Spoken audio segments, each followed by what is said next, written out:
आज शनिवार का दिन है, जिस दिन अपन इस दरिद्रता से मिलने के लिए पीपल के पेड़ के नीचे आए हैं। हिंदू धर्म में ये दिन पीपल के वृक्ष के लिए पूजनीय होगा। जो भी शनिवार के दिन पीपल के वृक्ष की पूजन करेगा, दूध चढ़ाएगा या मिष्ठान का भोग लगाएगा, लक्ष्मी और नारायण उसके घर में प्रवेश कर जाएगा। लक्ष्मी और नारायण उसके घर में प्रवेश करेगा। इसलिए नियम बनाया। कौन से दिन का? शनिवार। लक्ष्मी जी बोली, नारायण आपने तो एक दिन का वार लिख दिया। शंकर जी ने 7 वार बनाए हैं, रविवार, सोमवार, मंगल, बुध, गुरु, शुक्र और शनि। ये शिव जी ने बनाया। अब एक दिन आपने अपना बना लिया, बाकी के दिन अगर कोई इस पीपल के वृक्ष के नीचे आएगा और यहाँ तो दरिद्रता बैठी है, तो उसका क्या होगा? भगवान नारायण बोले, सुन दरिद्रता, तेरे से एक विनती है, अगर कोई भी मनुष्य इस पीपल के पेड़ के नीचे अगर 7 दिन में आता है और उसके हाथ में अगर कोई सामग्री होती है तो तू उसके घर में प्रवेश नहीं करेगी। नियम है पीपल के वृक्ष का, या तो पानी का लोटा लेकर जाओ, कुंकू का चोपड़ा लेकर जाओ, शक्कर लेकर जाओ, या पेड़ के नीचे चींटी को डालने के लिए आटा ले जाओ, पर खाली हाथ पीपल के वृक्ष के नीचे कभी मत जाओ, कभी नहीं जाओ। खाली हाथ जाओगे तो दरिद्रता तुम्हारे घर में प्रवेश करेगी। दरिद्रता उठकर खड़ी होकर बोली, नारायण तुमने अपनी मनमानी करी है, एक दिन मुझे भी मेरा चाहिए। भगवान ने कहा, बोल कौन सा दिन चाहिए? दरिद्रता कहती है, रविवार के दिन इस पीपल के वृक्ष के नीचे मैं दिन भर नृत्य करूं, इसमें रहूं, और जो यहाँ आए रविवार को मैं उसके घर में प्रवेश करूं। भगवान ने कहा, ठीक है। दरिद्रता, रविवार का दिन एक ऐसा दिन रहेगा जिस दिन तू इस पीपल के वृक्ष के नीचे नृत्य करेगी, और जो आएगा इस पीपल के वृक्ष के नीचे तो उसके साथ प्रवेश करेगी। मैंने तुझे वर दिया। इसलिए हमारे यहाँ केवल पीपल का वृक्ष अगर दीवार में भी लग जाता है ना, किसी की फैक्ट्री की दीवार में, किसी के घर की दीवार में पीपल का वृक्ष अगर लग जाता है, पीपल का पौधा लग जाता है, उसको कितना भी तोड़ लो वो वापस लग जाएगा। फिर तोड़ोगे फिर लग जाएगा। अगर पीपल के पौधे को तोड़ना है तो केवल रविवार का दिन एक नींबू, एक मिर्ची और बमूल का कांटा, ये 3 चीजें रखने के बाद में आधे घंटे बाद रविवार के दिन पीपल के पेड़ को उखाड़ कर फेंक दो। दूसरी बार कभी पीपल दीवार में लगता ही नहीं है, कभी नहीं लग सकता। केवल एक रविवार का, केवल एक संडे, इतवार का। घर में दीवारों पर अगर पीपल लग भी गया है, इसलिए पीपल के वृक्ष को उखाड़ने का, अगर घर में पीपल लगा हुआ है या पीपल का पौधा हमारे घर में लग गया, उसको उतारना, निकालना, लगाना, तो पीपल के वृक्ष को अगर निकाला जाता है तो रविवार के दिन, और अगर पीपल के वृक्ष को कहीं लगाया जाता है तो सोमवार के दिन या मंगलवार के दिन, बुधवार के दिन, इन दिनों में लगा सकते पीपल के वृक्ष कहीं लगाना। शनिवार का दिन एक ऐसा दिन होता है जिस दिन पीपल के वृक्ष को कहीं जाकर लगाया नहीं जाता, क्योंकि शनिवार के दिन पीपल के वृक्ष के नीचे लक्ष्मी रहती है। हम अपने हाथों से अगर पीपल का वृक्ष किसी दूसरी जगह पर शनिवार को रोपित करते हैं तो हमारे घर की लक्ष्मी अपने घर से छिन्न होकर चली जाती है। इसलिए शनिवार के दिन पीपल लगाया नहीं जाता, किसी के घर जाकर उसको वापस पलटा नहीं जाता। लग गया उसको डाल। प्रभु मेरी धर्म पत्नी को कहाँ रखूं आप बताओ? वो तो जहाँ यज्ञ होता है, अनुष्ठान होता है, दान होता है, पुण्य होता है, सत्कर्म होता है, वहां जाने को तैयार नहीं। अब करूं क्या? भगवान ने बोला, एक काम करो। दुर्वासा जी बोले, जिसके यहाँ रात्रि में बर्तन झूठे पड़े रहते हो उसके घर में इस दरिद्रता को लेकर तुम प्रवेश कर जाना। जिसके यहाँ रात्रि में बर्तन झूठे पड़े हो वहां लेकर प्रवेश कर जाओ। दूसरी जगह दुर्वासा जी बोले, जो स्त्री घर में दोपहर के समय पर सो रही हो उसके घर में इसको लेकर प्रवेश कर जाएगी। जो स्त्री दोपहर के समय में घर पर सो रही हो, इस दरिद्रता को लेकर प्रवेश कर जाइए। तीसरा, जिसके यहाँ पर दरवाजे पर कांटे वाले पौधे लगे हों उस घर में इस दरिद्रता को लेकर प्रवेश कर जाइए। दरिद्रता, कितनी सुंदर बात कही है। दाता और विधाता, कौन कौन? दाता और विधाता। लक्ष्मी और दरिद्रता के सगे भाई हैं। कौन कौन? दाता और विधाता। दाता को फिटकरी प्रिय है, विधाता को नमक प्रिय है।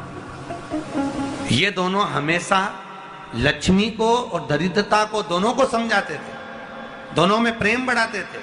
आज भी हिंदू धर्म की रीति है, यहाँ तो ठीक है, जिसके यहाँ पर भी अगर थोड़ी सी भी परेशानी होती है, थोड़ा सा क्लेश होता है, अशांति होती है, लक्ष्मी नहीं टिक रही हो, काम नहीं बन रहे हो, बहुत प्रयास करा जा रहा हो और हमारा कार्य नहीं होता, तो क्या करते हैं? फिटकरी और नमक को पानी में डाल देते हैं और घर में पोछा लगा देते हैं। आप लोगों ने आजकल फेसबुक पे भी पढ़ा होगा, व्हाट्सएप पे भी पढ़ा होगा। तो क्यों लिखा उसमें? उसका कारण ही केवल ये है कि दाता और विधाता की प्रियता उसमें।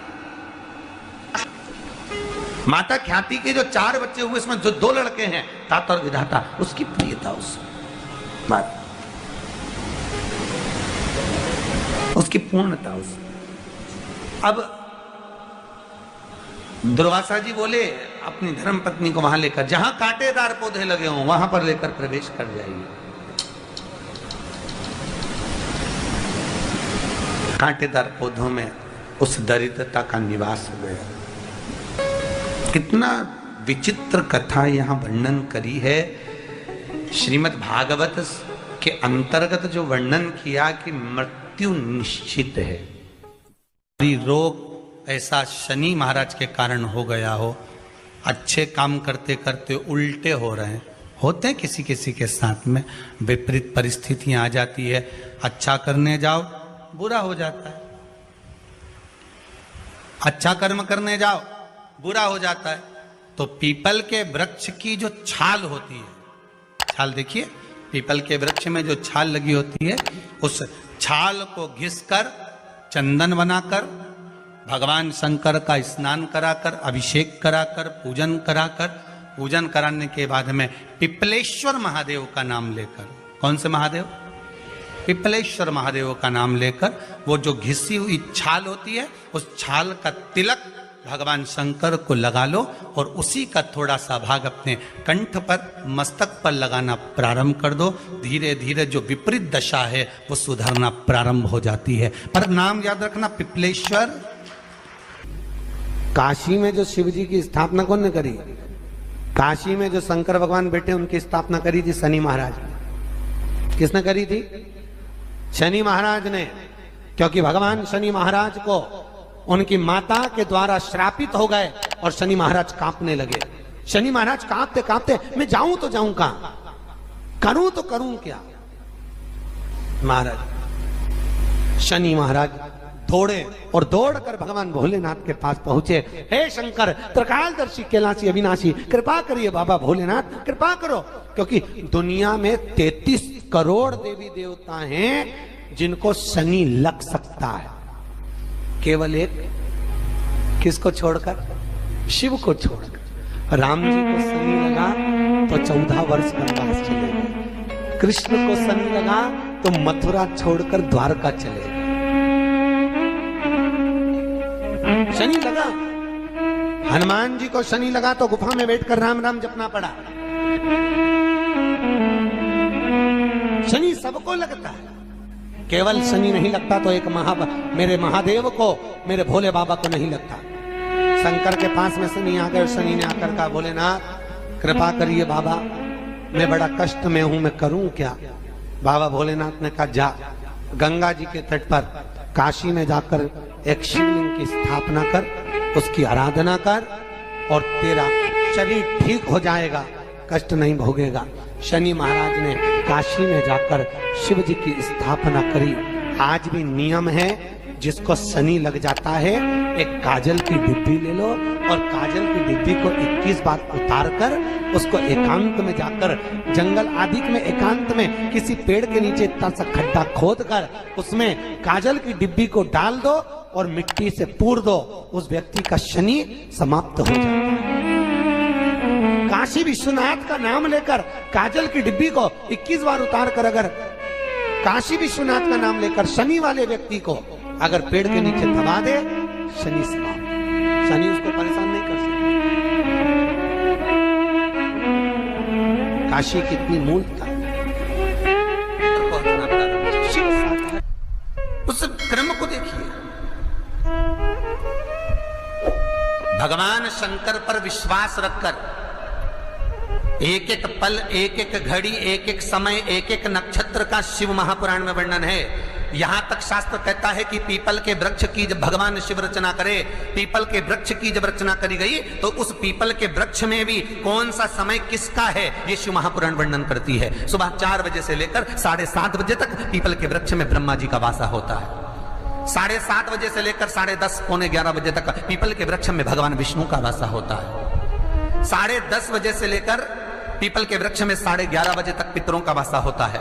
11:30 बजे से लेकर 12:30 बजे तक पीपल के वृक्ष में आहूतों का वासा होता है। 12:30 बजे से लेकर शाम को 4 बजे तक पीपल के वृक्ष में वासुकों का वासा होता है। 4 बजे से लेकर शाम को 7:30 बजे तक पीपल के वृक्ष में शंकर का वासा होता है। 7:30 बजे से लेकर 9:30 बजे तक पीपल के वृक्ष में कुबेर का वासा होता है। 9:30 बजे से लेकर फिर कुबेर के वृक्ष में अन्य देवों का वासा चालू हो जाता है। इसलिए हमारा हिंदू धर्म कहता है, हमारे शास्त्र कहते हैं कि पीपल के वृक्ष को जब पूजा जाता है, पीपल के वृक्ष की जब पूजन करी जाती है तो सुबह 10:30, 11, ज्यादा से ज्यादा 11:30, ज्यादा से ज्यादा 12, उसके पहले पीपल के वृक्ष की पूजन कर लेना चाहिए। रात को कुबेर का वासा होता है, इसलिए पीपल के वृक्ष में दीपावली के दिन रात्रि को 8:30 बजे से लेकर 9:30 बजे के बीच में जो पीपल के वृक्ष के नीचे घी का दिया लगाता है उसके घर में कभी संपदा की कमी नहीं आती है, क्योंकि कुबेर स्वयं विराजमान होता है पीपल के वृक्ष के नीचे। क्यों? क्योंकि 11:30 बजे से लेकर 12:30 बजे तक पीपल के वृक्ष में पितरों का वासा रहता है, आहूतों का वासा रहता है, फिर वासुकों का वासा आता है। पितृ किसको कहते हैं? महाराज जो पूरी उम्र लेकर चले गए और उनके भीतर अभिलाषाएं बहुत थी, मैं ये भी करना चाहता हूं, मैं ये भी करना चाहता हूं, वो पितृ हो जाते हैं। आहूत किसको कहते हैं? जिस माता के गर्भ में बच्चा जन्म ले और मर जाए, या 6 महीने का गर्भ धारण करने के बाद अवर्षण हो जाए, जीव पड़ने के बाद 6 महीने के बाद अगर बच्चा गर्भ में भी शांत हो जाता है, कुंवारी अवस्था में शांत हो जाता है, जिसका विवाह नहीं हुआ ऐसा बच्चा जब शांत हो जाता है, अधोगति में कोई मर जाता है, सुसाइड कर एक्सीडेंट में किसी भी रूप में मर जाता है तो वो आहूत कहलाता है। शनिवार के दिन जो पीपल के वृक्ष में सरसों के तेल का दीप लगाता है उसको शनि कभी परेशान नहीं करता। एक बात हमेशा ध्यान रखिएगा, मान लो अगर कोई भारी रोग ऐसा शनि महाराज के कारण हो गया हो, अच्छे काम करते करते उल्टे हो रहे हैं, होते हैं किसी किसी के साथ में, विपरीत परिस्थितियां आ जाती है, अच्छा करने जाओ बुरा हो जाता है, अच्छा कर्म करने जाओ बुरा हो जाता है। तो पीपल के वृक्ष की जो छाल होती है, छाल देखिए, पीपल के वृक्ष में जो छाल लगी होती है उस छाल को घिसकर चंदन बनाकर भगवान शंकर का स्नान कराकर, अभिषेक कराकर, पूजन कराने के बाद में पिपलेश्वर महादेव का नाम लेकर, कौन से महादेव? पिपलेश्वर महादेव का नाम लेकर वो जो घिसी हुई छाल होती है उस छाल का तिलक भगवान शंकर को लगा लो और उसी का थोड़ा सा भाग अपने कंठ पर, मस्तक पर लगाना प्रारंभ कर दो। धीरे धीरे जो विपरीत दशा है वो सुधरना प्रारंभ हो जाती है। पर नाम याद रखना, पिपलेश्वर।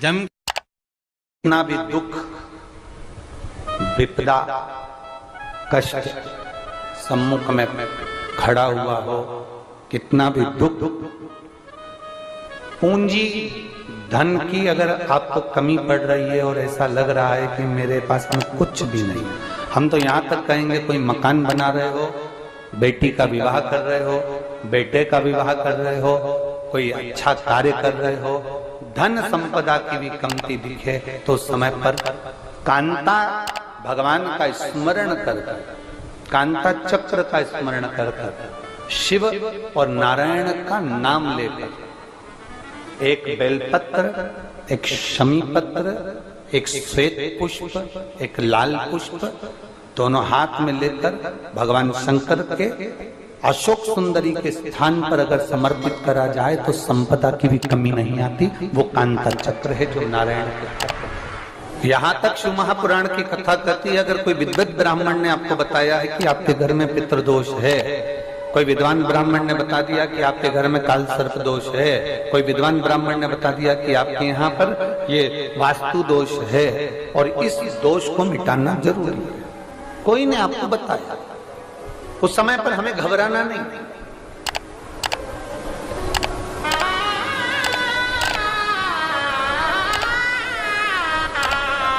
उस समय में घबराने का क्रम नहीं है। कहते हैं पीपल का जो जल झड़ता है पीपल के वृक्ष से, आप लोगों ने कभी देखा है कि नहीं देखा, वो हमको नहीं मालूम।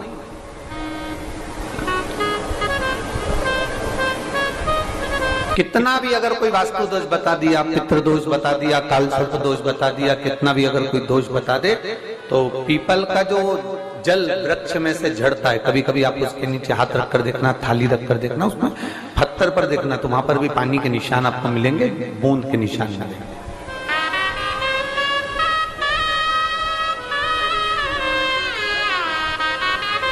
मात्र उस पीपल के वृक्ष के जल की एक बिंदी, एकमात्र बिंदी, शंकर भगवान का जो शिवलिंग है, जलाधारी है, चरण है, गणेश कार्तिकेय का स्थान है, अशोक सुंदरी का स्थान है, और प्रत्येक जलाधारी में से पानी बीच में से आकर नीचे की ओर गिरता है, नीचे की ओर गिरता है। आप लोगों के स्मरण में हमने पहले भी बताया कि राइट में किसका स्थान है, गणेश जी का, लेफ्ट में कार्तिकेय, बीच में अशोक सुंदरी। ये क्या है, पार्वती जी का हस्त कमल शिवलिंग, और ऊपर से जो जल एक एक बूंद शंकर जी के शिवलिंग पर गिर रहा है, वो शंकर जी की 5 लड़कियां, जया, विषहरा, शामलीवारी, दौतली और देव, शंकर जी की 5 लड़कियों एक एक बूंद पानी शिव जी पर गिरा रहा है। जहां जल नीचे गिरता है उस स्थान से जहां तक जल बहकर जा रहा है, उस स्थान तक 33 कोटि देवताओं का स्थान, 33 कोटि देवताओं का स्थान। अब जहां पानी आया, जहां नीचे गिरा, उसके बीच में जो स्थान होता है, आप लोगों ने देखा है कि नहीं देखा? जिनने देखा है जरा हाथ उठाओ। ये पानी जैसे यहां तक आया और यहां के बाद नीचे गिरेगा, तब वो नाली के माध्यम से बाहर जाएगा। तो जितनी दूर यहां से वो नीचे की ओर जो गिर रहा है, यहां से वो नीचे की ओर जो पानी जा रहा है, ये जो स्थान होता है, ये हमारे 3 दोषों को निवारण तुरंत कर देता है। एक हमारा पितृ दोष, एक हमारा काल सर्प दोष, और एक हमारा वास्तु दोष का निवारण ये तुरंत करता है। और ये तो हमने केवल आपको शिव महापुराण के माध्यम से बताया कि ये 3 दोष का निवारण कर देता है, पर यदि कभी आप ध्यान से लिंग पुराण को पढ़ेंगे, आप यदि लिंग पुराण को पढ़ेंगे और गीता प्रेस गोरखपुर की लिंग पुराण को लाकर यदि आप पढ़ते हैं, या गीता प्रेस गोरखपुर की शिव अंक को भी आप अगर पढ़ेंगे, उसका नंबर हमारे स्मरण में नहीं आ रहा है, शिव अंक को भी अगर आप पढ़ेंगे तो उसमें भी आपको वर्णन मिलेगा कि हम तो केवल 3 दोष का बता रहे हैं, पर हमारे शास्त्र तो यहाँ पर और भी दोषों का वर्णन कर रहे हैं। जैसे किसी ने बता दिया आपको शनि का दोष है, किसी ने बता दिया मंगल का दोष है, किसी ने बता दिया आपको केतु का दोष है, किसी ने बता दिया आपको राहु का दोष है, किसी ने आपको कह दिया कि बृहस्पति का दोष है, किसी ने कह दिया आपको ये वाला दोष है। दुनिया के जितने दोष